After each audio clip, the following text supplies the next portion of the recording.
اعوذ باللہ من الشیطان الرجیم بسم اللہ الرحمن الرحیم لقد کان لکم فی رسول اللہ اسوہ حسنہ سورہ الاحزاب آیت نمبر 21۔ در حقیقت تم لوگوں کے لیے اللہ کے رسول صلی اللہ علیہ وآلہ وسلم میں بہترین نمونہ ہے۔ السلام علیکم ناظرین، ہم لوگ آج شروع کر رہے ہیں سب سے پہلا وہ گھر خدا کا بیت اللہ۔ تو آئیے شروع کرتے ہیں۔ بائبل کی کتاب پیدائش میں بتاتی ہے کہ ابراہیم علیہ السلام لا ولد تھے، اولاد کی کوئی امید آئندہ بھی نہ تھی۔ ایک رات خدا نے انہیں ان کے خیمے کے باہر بلایا اور فرمایا، اب آسمان کی طرف نگاہ کر اور اگر تو ستاروں کو گن سکتا ہے تو گن کر شمار کر۔ اور جب ابراہیم نے ستاروں پر نگاہ جمائی تو پھر آواز سنائی دی، ایسی ہی ہوگی تیری اولاد، لا تعداد اور بے شمار۔ حضرت ابراہیم علیہ السلام کی اہلیہ سارہ علیہ السلام کی عمر اس وقت 76 سال تھی اور خود وہ 85 سال کے ہو رہے تھے۔ سارہ علیہ السلام نے اپنی مصری کنیز ہاجرہ پر ان کو اختیار دے دیا تھا کہ اس کو اپنی دوسری بیوی بنا لیں، لیکن مالکہ اور کنیز میں رنجش ہو گئی اور سارہ علیہ السلام کی خفگی کے ڈر سے ہاجرہ گھر سے چل دیں اور انہوں نے رو کر اللہ کو پکارا۔ خدا نے اس کی طرف ایک فرشتہ بھیجا جس نے یہ بشارت دی، میں تیری اولاد کو اتنا بڑھاؤں گا کہ اس کی گنتی نہ ہو سکے گی۔ فرشتے نے یہ بھی کہا، دیکھ تو حاملہ ہے، تو ایک بیٹا جنے گی، اس کا نام اسماعیل رکھنا، اس لیے خداوند نے تیرا دکھ سن لیا۔ تب ہاجرہ ابراہیم علیہ السلام اور سارہ علیہ السلام کے پاس لوٹ کر آئیں اور فرشتے کی باتیں انہیں سنائیں۔ پھر جب بیٹے کی پیدائش ہوئی تو ابراہیم علیہ السلام نے اس کا نام اسماعیل رکھا، جس کا مطلب ہے اللہ ضرور سنے گا۔ بچہ 13 سال کا ہوا تو ابراہیم علیہ السلام 100 سال پورے کر رہے تھے اور سارہ علیہ السلام کی عمر 90 سال ہو چکی تھی۔ اور خدا پھر ابراہیم سے ہم کلام ہوا اور انہیں بشارت دی کہ سارہ علیہ السلام سے بھی ان کے ہاں ایک بیٹا ہوگا، اس کو اسحاق کہہ کر پکارنا۔ اس ڈر سے کہ دوسرے بیٹے کی پیدائش سے بڑا بیٹا خدا کی نگاہ عنایت سے محروم نہ ہو جائے، ابراہیم نے دعا کی، کاش اسماعیل تیرے حضور جیتا رہے۔ خدا نے فرمایا، اسماعیل کے حق میں تیری دعا میں نے سن لی، دیکھ میں اس کو برکت دوں گا اور میں اس کو بڑی قوم بناؤں گا، لیکن میں اپنا عہد اسحاق سے باندھوں گا جو اگلے سال اسی وقت معین پر سارہ علیہ السلام سے پیدا ہوگا۔ سارہ علیہ السلام نے اسحاق کو جنم دیا اور خود رضاعت کی۔ جب بچے کی شیر خوارگی کا زمانہ ختم ہوا تو بی بی سارہ علیہ السلام نے ابراہیم علیہ السلام سے کہا، اب ہاجرہ علیہ السلام اور اس کا بچہ اس گھر میں نہیں رہیں گے۔ ابراہیم علیہ السلام یہ سن کر بہت دکھی ہوئے۔ اسماعیل نے ان کو بڑی محبت دی، لیکن پھر خدا نے ان سے کلام کیا اور ان سے کہا، سارہ علیہ السلام کی تجویز پر عمل کریں اور غمگین نہ ہوں، اور پھر اپنا وعدہ دہرایا کہ اسماعیل کو برکت دی جائے گی۔ مشیت الہی کا فیصلہ تھا کہ ابراہیم علیہ السلام 2 عظیم قوموں کے مور سے اعلیٰ ہوں۔ وہ بڑی قومیں یعنی 2 ہدایت یافتہ قومیں، 2 وسیلے جن کے ذریعہ آسمانی ارادہ روبہ عمل آئے، کیونکہ خدا برکت کے طور پر کسی ایسے شے کا وعدہ نہیں کرتا جو سرتاسر آلودگی ہو۔ نہ اللہ کی نگاہ میں روحانی عظمت کے سوا عظمت کا کوئی مفہوم ہے۔ اسماعیل علیہ السلام کے لیے برکت دیے جانے کا وعدہ اپنی حقیقت کے اعتبار سے عظمت روحانی عطا کیے جانے کا وعدہ تھا۔ چنانچہ ابراہیم علیہ السلام 2 چشموں کا سرچشمہ اور منبع ہوئے، جن کو ایک دوسرے کے ساتھ مل کر رواں نہیں ہونا تھا، بلکہ ہر ایک کی اپنی الگ الگ راہ تھی۔ انہوں نے ہاجرہ علیہ السلام اور اسماعیل علیہ السلام کو اللہ کی رحمت کے حوالے کیا اور فرشتوں کی امان میں دیا، اس یقین کے ساتھ کہ سب کچھ ان دونوں کے حق میں بہتر ہوگا۔ 2 روحانی دھارے، 2 ازیان، 2 دنیائیں، دونوں اللہ کی، 2 دائرے، اس لیے 2 مرکز۔ کوئی مقام کسی کے چاہنے سے مقدس نہیں بن جاتا، تقدس کا فیصلہ آسمان پر ہوتا ہے۔ حضرت ابراہیم علیہ السلام کے مدار میں 2 مقدس مراکز تھے، ان میں سے ایک تو قریب ہی تھا، دوسرے کا شاید انہیں علم نہ تھا، اور کنعان کے جنوب اونٹ کے سفر سے 40 دن کی مسافت پر عرب کی ایک بے آب و گیاد وادی میں یہ دوسرا مرکز تھا۔ ہاجر اور اسماعیل علیہ السلام کو جس کی راہ دکھائی گئی، اس وادی کو مکہ کے نام سے پکارا گیا۔ کچھ لوگ کہتے ہیں کہ یہ نام اس لیے پڑا کہ یہ ایک تنگ وادی ہے، سب طرف پہاڑوں سے گھری ہے، البتہ 3 درے ہیں، ایک شمال میں، ایک جنوب میں اور ایک بحر احمر کی سمت۔ بحر احمر یہاں سے جانب مغرب 50 میل کے فاصلے پر ہے۔ صحائف سے پتہ نہیں چلتا کہ حاجرہ علیہ السلام اور ان کا بیٹا کیسے مکہ پہنچے، شاید کچھ مسافروں نے ان کی دیکھ بھال کی ہو۔ یہ بات اس لیے قرین قیاس ہے کہ یہ وادی ایک بڑے کاروائی راستے پر واقع تھی۔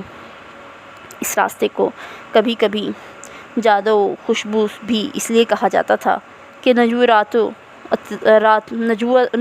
و عطریات اور اس قسم کے دوسرے تجارتی سامان تجارت عرب کے جنوبی حصے سے بحیرہ روم کے ساحل تک اسی راستے سے لائے جاتے تھے، اور اس میں شک نہیں کہ جو ہی یہ مقام آیا، حاجرہ کو غیب سے اشارہ ملا کہ قافلے کا ساتھ چھوڑ دیں، اور وہ یہاں رک گئیں۔ قافلہ آگے بڑھ گیا۔ کچھ ہی دیر ہوئی تھی کہ ماں بیٹے دونوں پر پیاس کی شدت کا غلبہ ہوا۔ تشنگی ایسی غالب تھی کہ حاجرہ کو یوں لگا کہ اسماعیل دم توڑ رہے ہیں۔ ان کی بعد کی نسل میں جو روایات مشہور تھیں، ان کے مطابق وہ ریت پر نڈھال بڑے خدا سے فریاد کر رہے تھے، اور ان کی ماں ایک قریبی ٹیلے کے دامن میں واقع ایک چٹان پر حیران کھڑی ہر سمت نگاہ دوڑا رہی تھیں۔ کہیں سے مدد ملنے کی کوئی صورت نظر آ جائے۔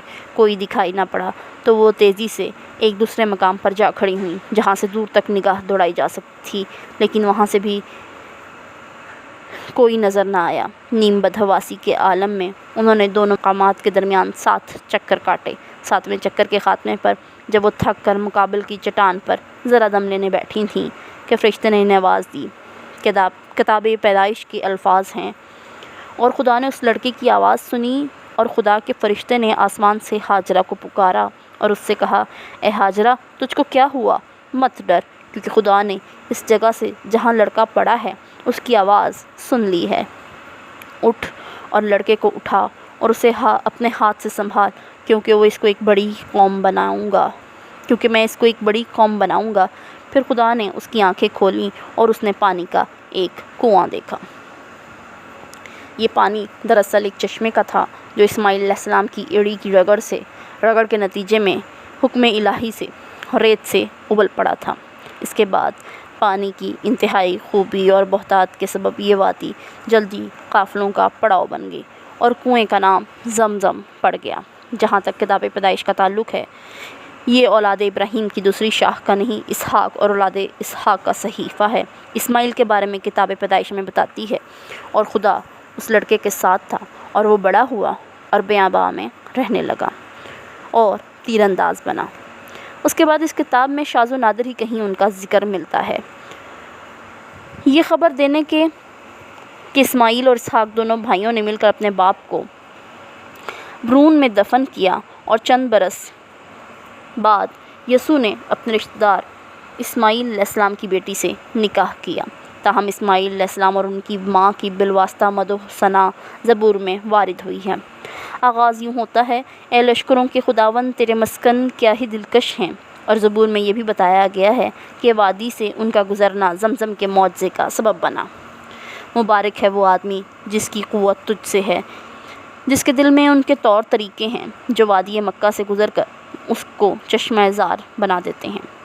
حاجر اور اسماعیل علیہ السلام مرضی الہی کے مطابق اپنی منزل پر جس زمانے میں پہنچے، اس کے بعد بھی ابھی ابراہیم علیہ السلام کو 75 سال اور جینا تھا۔ وہ بیٹے سے ملنے اس پاک جگہ تشریف لے گئے جس کی جانب اشارہ غیبی کے ذریعے حاجرہ علیہ السلام کی رہنمائی کی گئی تھی۔ قرآن ہمیں بتاتا ہے کہ خدا نے چاہے زمزم کے قریب ان کو ٹھیک وہ جگہ بھی دکھا دی جہاں انہیں اور اسماعیل کو ایک حرم تعمیر کرنا لازم تھا۔ انہیں یہ بھی بتا دیا گیا کہ تعمیر کے سلسلے میں کس طرز کو ملحوظ رکھنا واجب ہوگا۔